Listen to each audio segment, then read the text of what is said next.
Sen yaparsın da ben yapayım.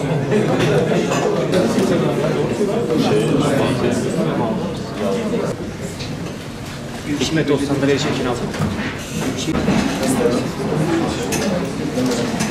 Bir dakika abi, şu an değil.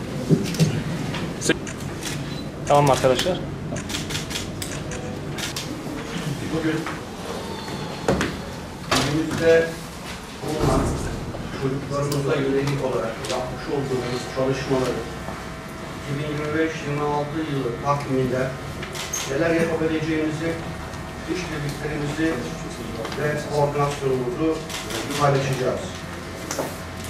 Kısaca önem olarak adlandırdığımız özel nedenlerin engelleriyle mücadele projesi olarak tanımlanan, sevgi ve şefkat eksikliğinden doğan sorunlarla baş etme becerisi kazandırmak, 6 Şubat 2023 depreminin olumsuz etkilerini azaltmaya yönelik psikososyal destek sağlamak, milli, manevi ve kültürel değerle bağlılık bilincini güçlendirmek, bireylerin kendilerini özel ve değerli hissetmelerini sağlayarak yaşam kalitelerini artırmak, psikososyal, kültürel, sportif, sanatsal ve çevresel etkilerle olumlu bakış açısı kazandırmak, temel yaşam becerilerini geliştirip sağlıklı karar almalarına katkı sunmak, bağımlılıkla mücadele kapsamında farkındalık ve önleme çalışmaları yürütmek, dezavantajlı ve risk altındaki çocuklara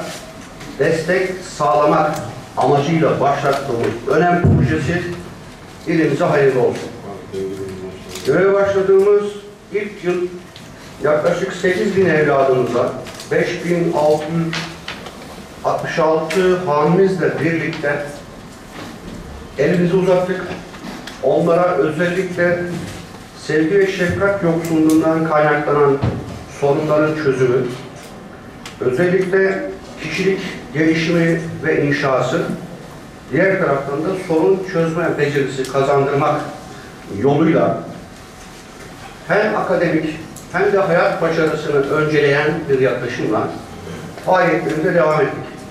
Bu çalışmalara katkı ve destek veren tüm kamu kurum ve kuruluşlarımıza, belediyelerimize, ilçelerde yürütme kurulu başkanlığı yapan idare amirlerimize, genel yönetimlerimize, sivil toplum kuruluşlarımıza ama asıl teşekkürü İl Milli Eğitim Müdürlüğümüz bünyesinde gayretle çalışan başta rehberlik öğretmenlerimiz olmak üzere her düzeyde katkı sunan eğitim camiamızın fedakar mensuplarına huzurlarında teşekkür ediyorum. Bu proje kaybedecek hiçbir çocuğumuz yok sloganıyla çocuk ve gençlerimizi iyi alışkanlıklarla oluşturmak, iyi insan, iyi vatandaş ve hayat başarısını gözeten bir yaklaşımla yolumuza devam etmek istiyoruz. Şimdiden herkesin bu projeye sahip çıkmasını, gerçekten katkı sunmasını ve geleceğimizin teminatı sevgili evlatlarımızın en iyi şekilde yetişmesi hususundaki gayretlerimize destek vermelerini bekliyoruz.